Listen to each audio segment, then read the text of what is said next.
हालांकि अब उसके पास वो कुछ और चारा था नहीं, क्योंकि अब उसने आखिरकार विपिन को वहाँ पर पकड़ ही लिया था ना। तो उसके साथ में वो सोच रहा था कि शायद इसके साथ में ये इस पेंटिंग को वापस से ठीक कर सकता है। जहाँ पर वह भी विपिन की आत्मा को छानबीन कर रहा था, वहीं दूसरी और विपिन के मन के अंदर ख्याल चल रहे थे, वास्तव में ये बंदा तो एक आत्मज्ञानी निकला। कहीं पर ऐसा तो नहीं है कि रेयांश और राजा भद्र इन तीनों के बीच में कोई अच्छा घनिष्ठ संबंध हो। वहीं दूसरी ओर विपिन की जो आत्मज्ञानियों की उस टेक्निक के अंदर महारत थी ना, वह उस मास्क में से बहुत ही ज्यादा अच्छी थी। इसी वजह से जब उसने वहां पर उस सोल रेड का यूज किया ना, तो विपिन ने अपने दिमाग को उसी तरह से नियंत्रित कर लिया था। इसी वजह से उसको ये समझ में नहीं आया कि आखिरकार वहां पर चल क्या रहा था, और जांच विपिन के हिसाब से ही आगे बढ़ी थी। उसके बाद में वो मास्क पहन हुआ व्यक्ति अपनी चेतना को वापस से विपिन की आत्मा से वापस बाहर निकाल लेता है, और उसके बाद में अपने एक्सप्रेशन को बाहर नहीं दिखाते हुए उससे कहता है, देखो बच्चे, मैंने तुम्हें यहाँ पर छोड़ दिया है, मैंने तुम्हारे ऊपर इस बार सोल सर्च का यूज नहीं किया। अरे अगर मैं सोल सर्च का यूज करता ना, तुम यहाँ पर मर जाते। इसीलिए मैं अब तुम्हें यहाँ पर दो मौके देता हूँ, दो विकल्प होंगे तुम्हारे पास में, तुम्हें सोचना है कि तुम्हें उनमें से क्या पकड़ना होगा। देखो, पहला है तुम्हारे लिए, अगर तुम इस पेंटिंग को वापस से बना देते हो ना जैसे पहली थी, तो उसके बाद में मैं तुम्हारी आत्मा को यहाँ से छोड़ दूंगा और मैं तुम्हें वापस से एक नई जिंदगी दूंगा, और इस समय तुम्हारे पास में जितनी शक्ति है ना, उससे ज्यादा शक्ति मैं तुम्हें प्रदान करूंगा। और दूसरा विकल्प, तुम मुझे अभी यहाँ पर ना कह दो, मैं तुम्हारा यहीं पर ही आत्मा भरता बनाकर खा जाऊंगा। क्योंकि हाँ, मैं मान सकता हूँ ये पेंटिंग के अंदर तुम्हारी महारत वास्तव में काबिल तारीफ है, लेकिन वास्तव में इस दुनिया में बहुत से ऐसे पेंटर्स भरे हुए हैं जिसके पास में तुमसे ज्यादा हुनर भरा है। इसी वजह से तुम्हारे बिना भी मैं इस पेंटिंग को पूरा कर सकता हूँ। वहीं दूसरी तरफ उसकी वो बात सुनने के बाद में विपिन चौंक जाता है। क्या क्या कहा तुमने? क्या तुम मेरे को वहाँ पे वापस से एक नई जिंदगी दे सकते हो? हैरानी से उसने उससे पूछा। हाँ सही है, मैं तुम्हें यहाँ पर एक नया जीवन देने के लिए तैयार हूँ। और उसके साथ में उसने अपने हाथ को झटका दिया और स्टोरेज रिंग के अंदर से एक पुतला बाहर निकाल लिया। सौम्य धातु से बना हुआ ये पुतला बहुत ही ज्यादा शक्तिशाली दिख रहा था। उसके बाद में मास्क पहने हुए उस व्यक्ति ने कहा, देखो, जब तक तुम मेरा काम करोगे मैं तुम्हें इसके अंदर भेज दूंगा। ये तुम्हारे शरीर से भी बहुत ज्यादा शक्तिशाली है, इसके माध्यम से तुम कुछ भी काम कर सकते हो और साधारण मनुष्य से ज्यादा शक्ति को प्राप्त कर सकते हो। क्या सोललेस स्टेचू आखिरकार ये यहाँ पर क्या कर रहा है? उसको अपने सामने देखने के बाद में विपिन की आंखें वहाँ पर हैरानी से फटी के फटी रह जाती है। आखिरकार वो बता सकता था कि जो उसके पास में सोललेस मूर्तियां थी ना, वो वास्तव में इसकी तुलना में बहुत ज्यादा कमजोर थी, क्योंकि इसको बनाने के लिए उच्च श्रेणी के चीजों को यूज किया गया था। नहीं, इसके अंदर शिल्प कौशल का अच्छी तरह से यूज किया गया था, और एक बार अगर इसके अंदर किसी की आत्मा डाल दी जाए ना, तो उसके बाद में एक 7 स्टार मास्टर टीचर भी ये नहीं देख पाएगा कि ये कोई कठपुतली है या फिर इंसान। वही विपिन को इस तरह से इस उलझन के अंदर देखने के बाद में मास्क मैन एक बड़ी सी स्माइल के साथ में उसी को देखने लगा। अगर तुम अभी यहाँ पर एक मास्टर टीचर बनना चाहते हो तो उससे भी तुम आगे बढ़ सकते हो। इसके अलावा तुमने मेटल ह्यूमनॉइड सोल लेस के बारे में सुना होगा। ये एक पदार्थ है जिसका यूज करते हुए तुम अपनी शक्ति को बढ़ा सकते हो। मैं आपको यहाँ पर एक अलग पहचान भी दे दूंगा जिसके साथ में तुम आगे बढ़ सकोगे। क्या तुम मुझे यहाँ पर शक्तियाँ देने वाले हो? उसी के साथ में विपिन के दिमाग के अंदर कुछ और भी तैरने लगता है। क्या ऐसा तो नहीं है कि रेयांश और राजा भद्र भी तुम्हारे साथ में मिले हुए हो? क्या वह भी इसी कठपुतली का एक हिस्सा है? विपिन की आंखें आशे से सिकुड़ चुकी थी। वास्तव में वह उनके आसपास में बहुत टाइम तक रहा था, हालांकि उसे उसके अंदर कोई भी अंतर नहीं पता चला था। और अगर ऐसा ही चलता रहा ना, तो कोई भी मास्टर टीचर हो वह उसको उसके अंदर का कोई पता लगा ही नहीं सकता था। ये संभव था कि शायद इस दुनिया के अंदर और भी ज्यादा ऐसे ही मास्टर टीचर्स भरे हुए होंगे, या फिर कोई ऐसे लोग जो इसी कठपुतली का यूज कर कर बनाए गए होंगे। क्या ऐसा हो सकता है? ऐसा ही है? अगर ऐसा ही होगा तो फिर तो मैं पता नहीं पहचान नहीं पाऊंगा कि कौन असली है और किसके ऊपर विश्वास करना चाहिए। मैं क्या, अन्य मास्टर टीचर्स भी ऐसा कुछ नहीं पहचान पाएंगे। विपिन की बात सुनने के बाद में मास्क मैन ने कहा, अरे नहीं, वो राजा भद्र, अरे वो तो कोई भी कठपुतली वटपुतली नहीं है। जैसा आप सोच रहे हैं ना कि ये कठपुतली बनाना आसान है, वैसा कुछ भी नहीं है। इसको बनाने में बहुत ही ज्यादा मुश्किल होती है। क्या वो तुम्हारा कोई कठपुतली वटपुतली नहीं है? फिर ये बात सुनने के बाद में मास्क मैन ने कहा, अरे हाँ, वह मेरा कोई कठपुतली नहीं है। अरे वह तो मेरा एक वफादार कुत्ता है, कुत्ता जो मेरे टुकड़ों के ऊपर पलता है। अच्छा, वो नहीं है तो फिर रेयांश का क्या? क्या वो है? विपिन ने उससे पूछा। रेयांश? उसी के साथ में अब मास्क पहना हुआ व्यक्ति विपिन की तरफ मुड़ता है। उसके चेहरे के ऊपर एक डेविल स्माइल थी और ठंडेपन से हंसते हुए कहता है क्या क्या तुम मेरा चेहरा देखना चाहोगे?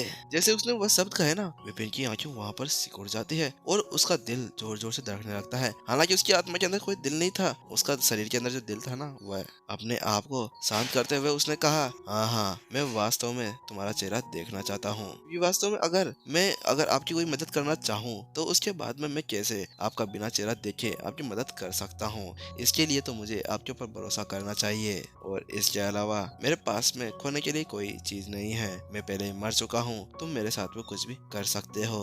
विपिन बहुत ही ज्यादा समय से उस मास्क मैन के मुखौटे के पीछे का चेहरा देखना चाहता था। जब वो पिछली बार उससे मिला था तो उस समय उसने कोई भी युद्ध टेक्निक यूज नहीं की थी।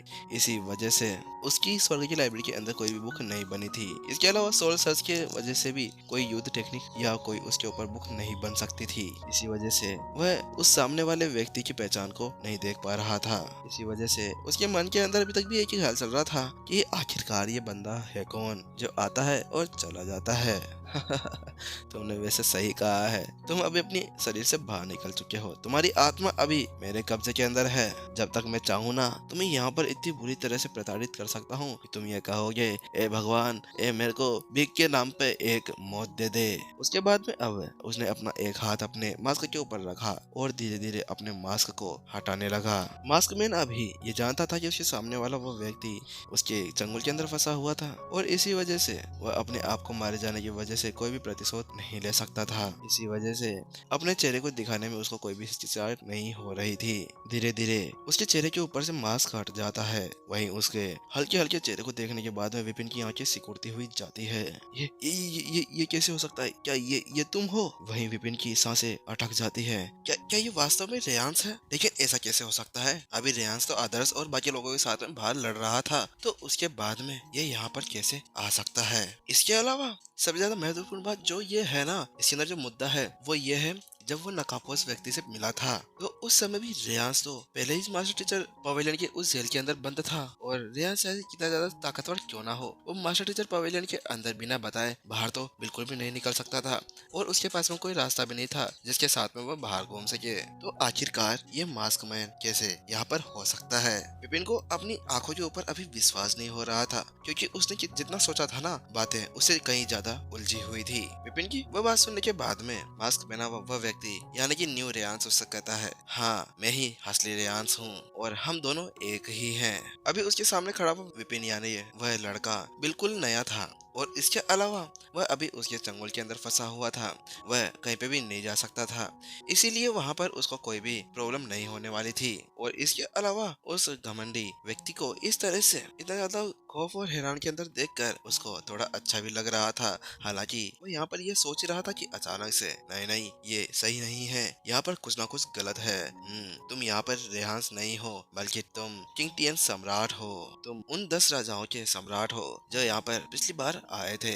विपिन ने त्योरा चढ़ाते हुए अपने सामने खड़े हुए उस नकाबपोश व्यक्ति से कहा जो अभी न्यू रेयांश बनकर आया था, क्योंकि कुछ समय से विपिन इसी बारे के अंदर सोच रहा था, क्योंकि उसके सामने पहले ही मुद्दा आया था ना, तब वो ये सोच रहा था कि आखिरकार अभी तक किंग टियन सम्राट यहाँ पर क्यों नहीं आया, क्योंकि उसके 10 राजा पहले से मारे जा चुके हैं। क्योंकि अगर यहाँ पर उन 10 राजाओं के अलावा यहाँ पर इस किंग टियन सम्राट की कोई बात नहीं होती ना, तो उसके बाद में कोई चारा नहीं बनता कि राजा भद्र और रेयांश इसकी बात माने। लेकिन अभी भी विपिन के सामने कुछ ऐसे बिंदु थे जिनको भी उसको साफ करना था, जिसका उसे अभी कुछ पता नहीं चल रहा था। वही विपिन की बात सुनने के बाद में मानना पड़ेगा, तुम तो एक बुद्धिमान व्यक्ति हो। हालांकि बच्चे, तुझे ये तो याद रहना चाहिए कि कम से कम दुनिया के अंदर ऐसी कुछ चीजें हैं जिसके अंदर कभी भी टांग और कुछ और नहीं अड़ाना चाहिए। इतना कहते कहते अचानक से उस सम्राट के अंदर से एक ओरा बाहर निकलने लगा, जो किलिंग ओरा के नाम से जाना जाता था, और अचानक से चारों ओर फैल जाता है। उस ओरा को महसूस करने के बाद में कोई भी व्यक्ति ये महसूस कर सकता था कि वह सीधा धरती से नर्क के अंदर चला गया हो, और जिनकी मानसिक क्षमताएं कम होती वह इस ओरा के आकर बिल्कुल अपने आप को समर्पित कर देते। वाह, अब तुम्हें यहाँ पर क्योंकि पहले ही पता चल चुका है कि मैं कौन हूँ, तो इसी साथ में मुझे नहीं लगता कि मैं तुम्हारे सामने अब ज्यादा समय तक अपने भेष को बदल कर रह सकता हूँ। इसलिए अब मेरे को भी अब इस चमड़ी से थोड़ी सी जलन भी होने लगी है, क्योंकि इंसानों की बॉडी में रह रह के मैं थक चुका हूँ। इसी साथ में फिर से अपने असली रूप के अंदर आ जाता है और उसके बाद में वह मुझसे कहता है, देखो तुम्हें भी पता है कि अलौकिक राक्षस जनजाति और मानव के बीच में हमेशा युद्ध होता रहा है और हमेशा मनुष्य अलौकिक राक्षसों से हारते रहे हैं। इसीलिए तुम्हारे लिए ये अच्छा होगा कि तुम अपने आप को मेरे आगे समर्पित कर दो और अपनी आत्मा को मेरे से जोड़ लो। बस तुम इतना करोगे ना तो उसके बाद में तुम्हें मैं अथाह शक्ति प्रदान करूंगा। अन्यथा तुम ऐसा नहीं करते तो उसके बाद में तुम यहीं पे ही मरने के लिए तैयार हो जाओ। रेयांश ने विपिन के उन सभी आरोपों से बिल्कुल मना नहीं किया था। इसके बजाय तो उसने वहाँ पर खुले आम उसको एक और ऑफर दे दिया था। वहीं विपिन के दिमाग के अंदर भी कुछ और सवाल चल रहे थे। वो उससे पूछता है, अच्छा तो तुम किंगटेन के सम्राट हो, उन 10 राजाओं के ऊपर के एक नेता, तो फिर वो रेयांश कौन है जो अभी अभी आदर्श और अन्य लोगों के साथ में बाहर लड़ रहा है? क्योंकि तुम हो एक राक्षस और कोई फर्क नहीं पड़ता कि तुम अपना भेष कितने अच्छे से बदलते हो, क्योंकि पहले जो मुख्यालय के अंदर के लोग होते हैं ना, वो पहले तुम्हारी पूरी पृष्ठभूमि को जांचेंगे, तुम्हारे अंदर के ओरा को अच्छी तरह से जांच पहचान कर ही तुम्हें आगे बढ़ाएंगे और तुम ऐसे बिना फालतू वाइस पेविलियन मास्टर तो नहीं बन सकते थे। और आखिरकार तुमने उनके उस लाल बत्ती को कैसे क्रॉस किया जो उनके दिमाग के अंदर हमेशा जलती रहती है? वह हमेशा राक्षसों को लेकर बहुत ज्यादा सतर्क रहते हैं, लेकिन तुम कैसे वहां से निकल सके?